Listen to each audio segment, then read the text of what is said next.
So there's many applications for the SIRT pistol, as many applications as there are at the range when you're actually out there shooting. So one of the things that I like to practice at home is extreme close quarters positions. And I'm going to show you one of those positions, something that you may be able to do at home. So as I walk towards Mr. Bob over here, let's say that we're in that space, that distance that doesn't allow me to get to my gun right away.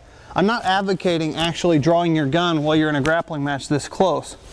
To do that, there's some things that need to be done, such as same side access and control. So if I've got this arm pinned and I'm pinning him into a wall, that might be a good time to draw it. If I've got the upper hand and I can spare this hand long enough to draw a gun and effectively engage, that's when I do it. If I can't effectively engage, or I can't get to my firearm without him getting to it first, that's not a good time.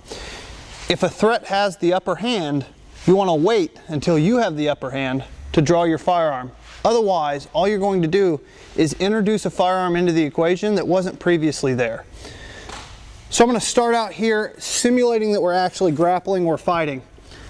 Let's say that I have his arm pinned and he's pressed against a wall. At this point, I can draw, come up, engage, come to my chest, engage, back up, and as I'm backing up, I can back up as far as I want to.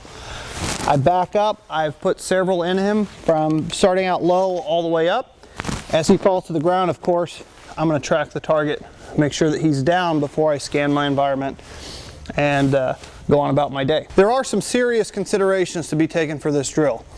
It's not a drill that anyone should just do live fire without the supervision of an instructor or someone who's very well experienced in close quarter tactics. This drill can be inherently dangerous to those that aren't skilled or haven't practiced it before. So let's get some reps.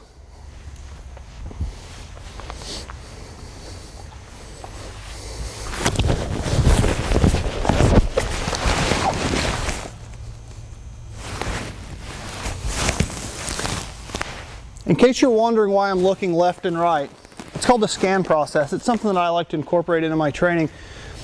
I'll show you that again on the next rep. I'll break it down.